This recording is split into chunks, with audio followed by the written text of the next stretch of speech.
What's up? I'm Jay Barnett. Just want to introduce myself, just show you a little bit about my normal routine, normal day, what I do before I get ready to speak, before I write. Love to come into the gym and work out, get a sweat on. As you see, man, I've already started. Usually start off about 4 miles.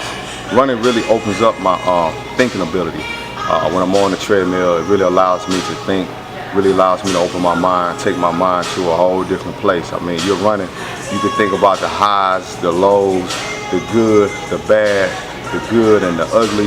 You can think about everything. And so that's one of the things I like to do after I pray and have my meditation, and spend it with God and everything. And right now I'm just gonna talk a little bit about my life, where I come from, let you see what I do on a normal routine, what motivates me, what drives me, what keeps me going every day. Because most definitely, when you're a leader and an agent of change, it's not easy. The task is hard. I mean, anybody that's a real leader understands sometimes being a leader, you're gonna stand alone. And there's days where I don't want to stand alone, but I have to. And coming in the gym really helps me to really push, because I can really take working out, being a former football player, really take what that brings to light and translate it into, what I do here, being able to keep my mind going, to stay healthy, stay fit, and not only that, stay appealing to my audience. I think when you can deliver a message with a sound mind, with great presence, great articulation, you're bound to be great in serving your purpose for God. So we're just gonna move around a little bit, and my man Chris here, we just gonna converse back and forth and just, have a good time and, see how I get down and everything. As you see, I'm representing Houston, and Houston is so dear to me because I was lost after I left from playing arena football. Didn't get drafted, I was a free agent, and had an opportunity. Most of them fell through, but God sent me to Houston. I was praying and God was like, go to Houston, I'm gonna bless you there. And so moved to Houston with nothing really. Crown Victoria, just a trunk full of clothes. And I can tell you, I got an opportunity to go to the Green Bay Packers. Didn't get that opportunity to get on the field and play. They chose to go with another running back. I don't think he was as good as I was, but it happened. And after that point, I fell into a deep depression. Really, took a turn for the worse. But when I got to Houston, it's like God gave me a different look on life. And so that's why Houston is really dear to me, because as the children of Israel came out of Egypt and God wanted to take them to the promised land, that's what I feel like Houston is to me. Houston is my promised land. Houston is my land that flows with milk and honey. And so that's why, I represent Houston, man, to the utmost. Born and originally raised down in the Delta in Mississippi.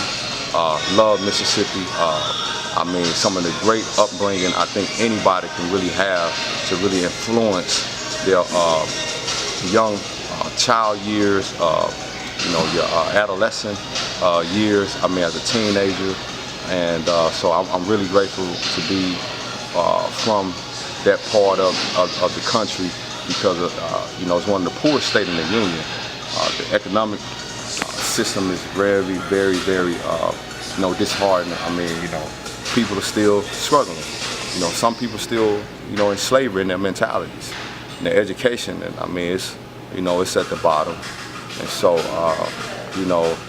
just coming from there and being where I'm at now is such a blessing, and I don't take it lightly to have the opportunity to speak to kids, young men, young women, to change their life, to change the way they think, and also to speak to adults.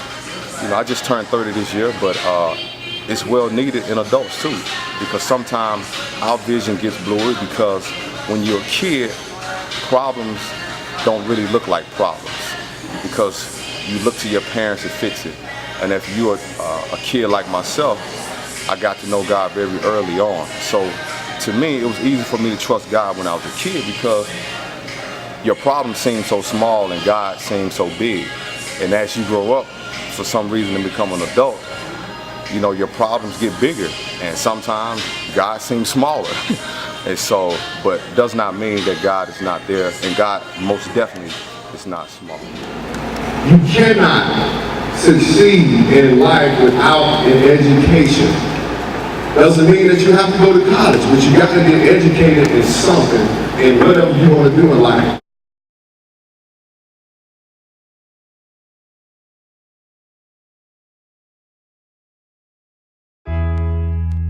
You ever watch a dream manifest? Dream manifest, dream manifest. Real life. It's nothing like it. It's nothing like it. All right, we're back here at Kip Polaris. Eric, what did you learn today, man, out of today's class? Today I learned that being a good role model can really help somebody, and even though you don't want to help that person, you could at least try to help them to make them be successful in life, because you don't want to see that person fail.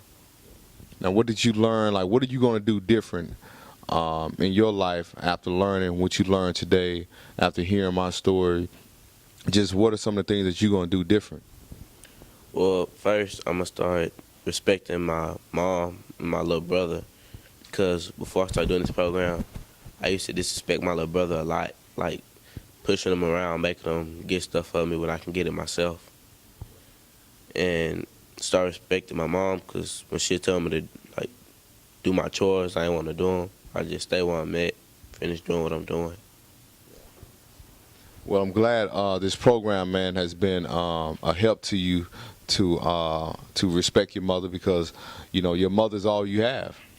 You know, we only get one mother. And so I'm so glad that this program has helped you to respect your brother, because your brother is a part of you, because you guys come from the same bloodline.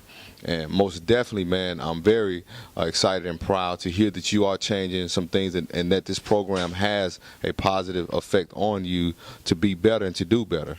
Because in order for good things to follow you, man, you got to leave behind a good trail.